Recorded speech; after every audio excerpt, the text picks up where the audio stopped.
يا ساعة الفضاء الرحيم الفسيح فبالله كم تستطيع. السلام علیکم. میرا نام عبدالرحیم ہے. میں مختلف حدیث کی کتابوں سے مختلف ٹاپکس پہ ویڈیوز بنا رہا ہوں. تو امام ابو یعلا موصلی کی جو مجموعہ احادیث ہے اس سے کچھ حدیثیں ہیں. اعوذ باللہ من الشیطان الرجیم. بسم اللہ الرحمن الرحیم. حدیث نمبر 1321. حضرت شہر فرماتے ہیں کہ میں اور کچھ لوگ عمرے سے واپس آئے. ہم حضرت ابو سعید خدری رضی اللہ تعالیٰ عنہ کے پاس سے گزرے. پھر ہم آپ کے پاس آئے تو آپ نے فرمایا تم کہاں کا ارادہ رکھتے ہو؟ میں نے عرض کی ہم طور جانا چاہتے ہیں. آپ نے فرمایا طور کیا کرنا ہے؟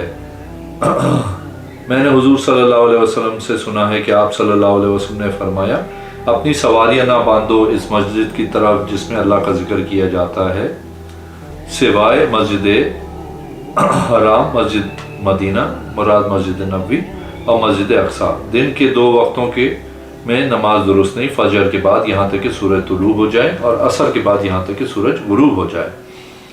سال میں 2 دن روزہ درست نہیں، ذی الحج کی عید الاضحیٰ کے دن اور عید الفطر کے دن. کوئی عورت 3 دن سے زیادہ کا سفر نہ کرے جو مسلمان ہو مگر اپنے شوہر یا محرم رشتہ دار کے ساتھ. ایک اور حدیث ہے 1322. حضرت ابو سعید خدری رضی اللہ تعالیٰ عنہ فرماتے ہیں کہ 2 آدمی رسول اللہ صلی اللہ علیہ وسلم کے پاس آئے. دونوں نے اونٹ کے پیسوں کا سوال کیا. آپ صلی اللہ علیہ وسلم نے دونوں کو 2 دینار کے ساتھ مدد کی. دونوں آپ صلی اللہ علیہ وسلم کے پاس سے نکلے. دونوں کی حضرت عمر رضی اللہ تعالیٰ عنہ سے ملے. دونوں نے آپ صلی اللہ علیہ وسلم کی نیکی کی تعریف کی اور شکریہ ادا کیا جو آپ صلی اللہ علیہ وسلم نے ان کے ساتھ کی تھی. حضرت عمر حضور صلی اللہ علیہ وسلم کے پاس آئے، بتایا جو ان دونوں نے کہا تھا. حضور صلی اللہ علیہ وسلم نے فرمایا لیکن فلاں کو میں نے 10 سے 100 تک دیے تھے، یہ انہوں نے نہیں کہا. ان میں ہر ایک مجھ سے مانگ رہے تھے. ان میں سے ایک مجھ سے مانگتا ہے وہ چاہتا ہے مانگ تو اپنی بغل میں آگ لیے ہوتا ہے. حضرت عمر رضی اللہ تعالیٰ عنہ نے عرض کی آپ صلی اللہ علیہ وسلم نے ان کو آگ کیوں دی؟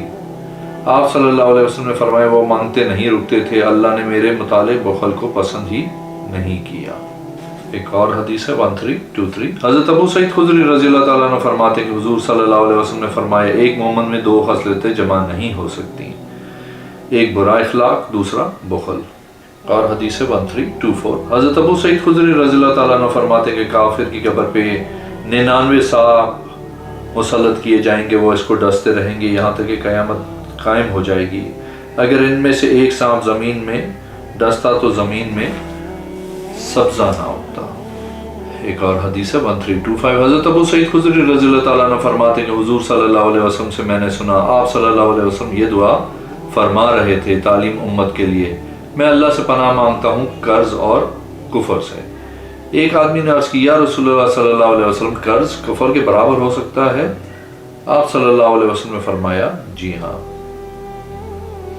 ایک اور حدیث ہے 1326. حضرت ابو سعید خدری رضی اللہ تعالیٰ عنہ فرماتے ہیں کہ حضور صلی اللہ علیہ وسلم نے فرمایا بے شک اللہ عز و جل جب بندے سے راضی ہوتا ہے تو اس پہ اقسام کی بھلائی کھول دی جاتی ہے. جو اس نے عمل نہیں کیا جب اللہ کسی بندے سے ناراض ہوتا ہے تو اس پہ اقسام کی برائی کھول دی جاتی ہے جو اس نے عمل نہیں کیا. ایک اور حدیث ہے 1329. حضرت ابو سعید خدری رضی اللہ تعالیٰ عنہ فرماتے ہیں کہ حضور صلی اللہ علیہ وسلم نے فرمایا تمہاری آگ جہنم کی آگ سے 70ویں جز ہے، ہر جز اس سے گرم کیا جاتا ہے. ایک اور حدیث ہے 1330. حضرت ابو سعید خدری رضی اللہ تعالیٰ عنہ فرماتے ہیں کہ حضور صلی اللہ علیہ وسلم نے فرمایا مسلمان کا خواب نبوت کے 70ویں جز میں. ایک اور حدیث ہے 1331. حضرت ابو سعید خدری رضی اللہ تعالیٰ عنہ فرماتے ہیں کہ حضور صلی اللہ علیہ وسلم نے فرمایا مجاہد اللہ کی راہ میں جو ہوتا ہے وہ اللہ کی پناہ میں ہوتا ہے، اس کو اس کی مغفرت اور رحمت کافی ہوتی ہے، یا تو وہ اجر و غنیمت سے لوٹے گا. مجاہد کی مثال جو اللہ کی راہ میں ہوتا ہے اس میں ہمیشہ روزے دار کی طرح ہے جو روزہ رکھنے سے تھکتا نہیں یہاں تک کہ واپس آ جائے. ایک اور حدیث ہے 1332. حضرت ابو سعید خدری رضی اللہ تعالیٰ عنہ فرماتے ہیں کہ حضور صلی اللہ علیہ وسلم نے فرمایا مظلوم کی بددعا سے بچو. حضرت عطیہ رحمۃ اللہ علیہ فرماتے ہیں کہ خراسان کا ایک آدمی تھا، اس نے کہا کہ حضرت ابو ہریرہ رضی اللہ تعالیٰ عنہ فرماتے ہیں کہ مظلوم اور اللہ کے درمیان کوئی پردہ نہیں ہوتا۔ ایک اور حدیث ہے 1333 حضرت ابو سعید خدری رضی اللہ تعالیٰ عنہ فرماتے ہیں کہ حضور صلی اللہ علیہ وسلم نے فرمایا حافظ القرآن کو کہا جائے گا جب جنت میں داخل ہوگا پڑھتا جا بس پڑھ اور ہر آیت پہ ایک درجہ ملے گا۔ ایک اور حدیث ہے 1334 حضرت ابو سعید خدری رضی اللہ تعالیٰ عنہ فرماتے ہیں حضور صلی اللہ علیہ وسلم نے فرمایا جو جس وقت اپنے بستر پہ آئے 3 مرتبہ استغفر اللہ الذی لا الہ الا هو الحی القیوم اتوب الیہ پڑھے، اللہ اس کے گناہ معاف کر دے گا اگرچہ اس کے گناہ سمندر کی جھاگ کے برابر بھی ہوں۔ ایک اور حدیث ہے 1336 حضرت ابو سعید خدری رضی اللہ تعالیٰ عنہ فرماتے ہیں حضور صلی اللہ علیہ وسلم نے فرمایا میری قبر اور میری مسجد کے درمیان جگہ جنت کی کیاریوں میں سے ایک کیاری ہے۔ ایک اور حدیث ہے 1337 حضرت ابو سعید خدری رضی اللہ تعالیٰ عنہ فرماتے ہیں حضور صلی اللہ علیہ وسلم نے فرمایا جب تم میں سے کوئی کسی کام کا ارادہ کرے وہ استخارہ کرے 2 نفل نماز پڑھ کے یہ دعا کرے اللہم انی الی آخر۔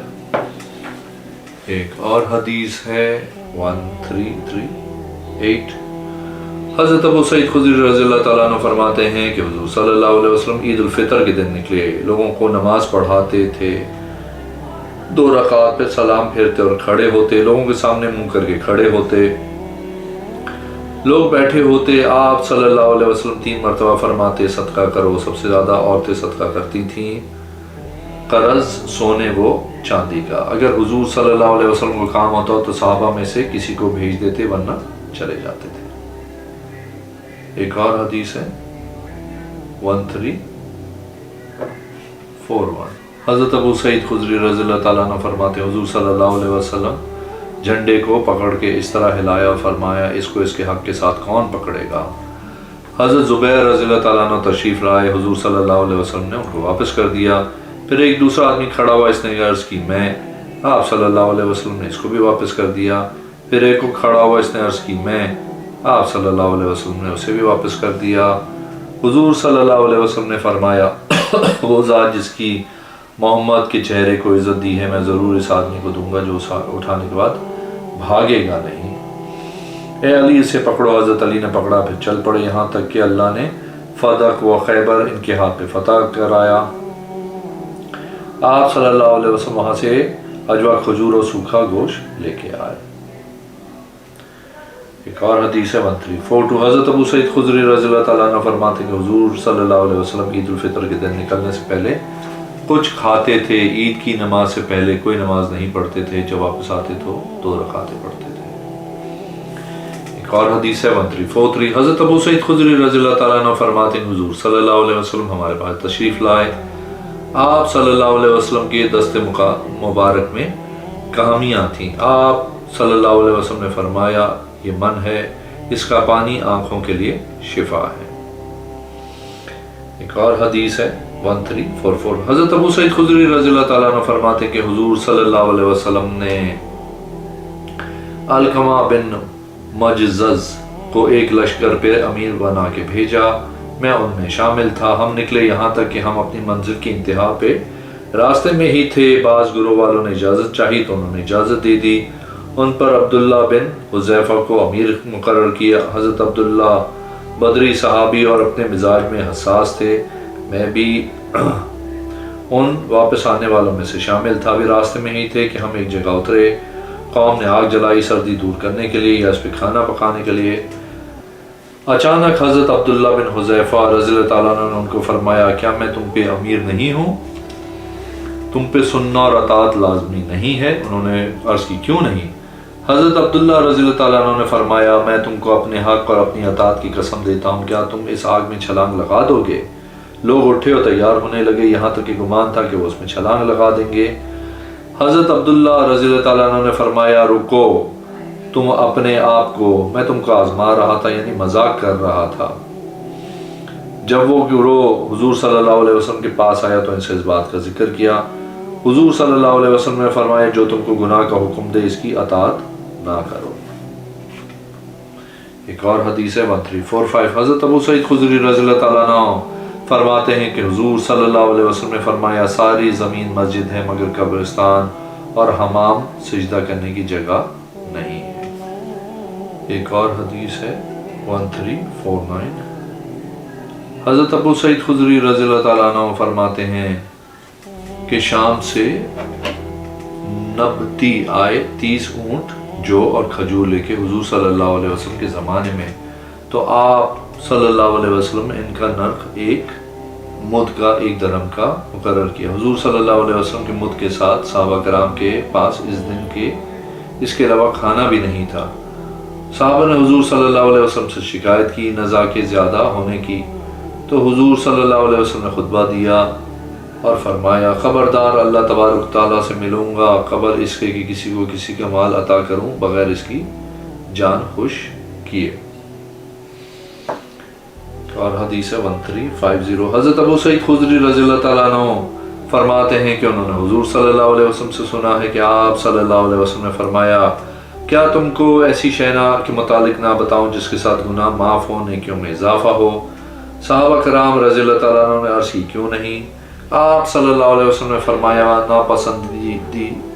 ناپسندیدگی کی حالت میں وضو کرنا ہے، کثرت سے مسجد کی طرف جانا ہے، ایک نماز کے بعد دوسری نماز کا انتظار کرنا ہے، تم میں سے کسی کا اپنے گھر سے وضو کر کے نکلنا ہے، مسلمان کے ساتھ جماعت کے ساتھ نماز پڑھنا ہے، پھر مسجد میں بیٹھنا اور دوسری نماز کا انتظار کرنا۔ تو فرشتے کہتے ہیں اللہ اس کو معاف کر دے، اے اللہ اس پہ رحم فرما، جب تم نماز کے لیے کھڑے ہو تو صفوں کو سیدھا کرو، سیدھا رہو، خلا پر کرو، میں تم کو پیچھے سے دیکھتا ہوں اور اپنی پیٹھ سے۔ جب تمہارا امام اللہ اکبر کہے تو تم بھی اللہ اکبر کہو، جب امام رکوع کرے تو تم بھی رکوع کرو، جب امام سمع اللہ لمن حمیدہ تو تم ربنا لک الحمد کہو، اللہم ربنا لک الحمد کہو۔ بے شک بہتر صف آگے والی ہیں، بدترین پیچھے والی ہیں، عورتوں کی بہترین صف پیچھے والی ہے، بدترین آگے والی ہے۔ اے عورتوں کی گروہ جب مرد سجدہ کریں تو تم اپنی نگاہیں جھکا لو، تہمت کے تنگ ہونے کی وجہ سے مردوں کی شرمگاہ کو نہ دیکھو۔ ایک اور حدیث ہے 1352 حضرت ابو سعید خدری رضی اللہ تعالیٰ عنہ فرماتے ہیں کہ حضور صلی اللہ علیہ وسلم نے فرمایا سب سے زیادہ سچا خواب سحری والا ہے۔ ایک اور حدیث ہے 1353 حضرت ابو سعید خدری رضی اللہ تعالیٰ عنہ فرماتے ہیں کہ انصار کے ایک آدمی نے اپنے ساتھی سے کہا اللہ کی قسم میں تم کو حدیث بیان کرتا ہوں، اگر آپ کے کام آپ کے لیے سیدھے رہیں تو تم پہ غیر کو ترجیح دی جائے گی، اس کو آسانی سے دور کر دو۔ یہ بات حضور صلی اللہ علیہ وسلم تک پہنچی تو حضور صلی اللہ علیہ وسلم نے فرمایا ان کو لے کے آؤ، اس میں کچھ اشیاء کے متعلق کہا ہے جو مجھے یاد نہیں ہے۔ انہوں نے عرض کی یا رسول اللہ صلی اللہ علیہ وسلم کیوں نہیں؟ فرمایا تم گھوڑوں پہ سوار نہیں ہوتے ہو؟ جب بھی ان کو کوئی شے کہی جاتی ہے تو وہ کہتے ہیں کیوں نہیں؟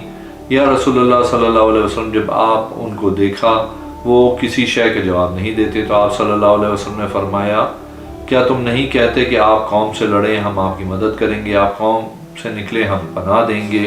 انہوں نے کہا یا رسول اللہ صلی اللہ علیہ وسلم ہم نہیں کہتے، آپ فرمائیں۔ آپ صلی اللہ علیہ وسلم نے فرمایا اے انصار کے گروہ کیا تم پسند کرتے ہو کہ لوگ دنیا لے جائیں، تم رسول اللہ صلی اللہ علیہ وسلم کو لے جاؤ؟ یا فرمایا انصار کے گروہ کیا تم پسند کرتے ہو کہ لوگ اگر وادی میں چلیں اور تم بھی وادی میں چلو تو میں انصار کی وادی میں چلوں گا؟ انہوں نے عرض کی یا رسول اللہ صلی اللہ علیہ وسلم کیوں نہیں؟ آپ نے فرمایا اگر ہجرت نہ ہوتی تو میں انصار کا آدمی ہوتا، انصار میری عزت اور میری اہل بیت میری پناہ ہیں، میں ان کی طرف پناہ لیتا ہوں تو ان کی برائیوں کو معاف کرو اور نیکیاں قبول کرو۔ حضرت ابو سعید خدری رضی اللہ تعالیٰ عنہ فرماتے ہیں علم نہیں تھا کہ ابن مرجانہ اللہ کا دشمن ہے۔ حضرت ابو سعید خدری رضی اللہ تعالیٰ عنہ فرماتے ہیں میں نے معاویہ سے کہا بہرحال حضور صلی اللہ علیہ وسلم نے حدیث بیان کی ہے کہ عنقریب میرے بعد ترجیحات دیکھو گے۔ حضرت معاویہ نے فرمایا تم کیا حکم دیتے ہو؟ فرمایا میں کہتا ہوں ہمیں صبر کا حکم دیا ہے، اس وقت صبر کرنا ہے۔ اگر آپ نے میرے چینل کو ابھی تک سبسکرائب نہیں کیا تو پلیز کیجیے، اس ویڈیو کو لائک کیجیے، اگلی ویڈیو میں انشاءاللہ حاضر ہوں گا۔ اللہ حافظ۔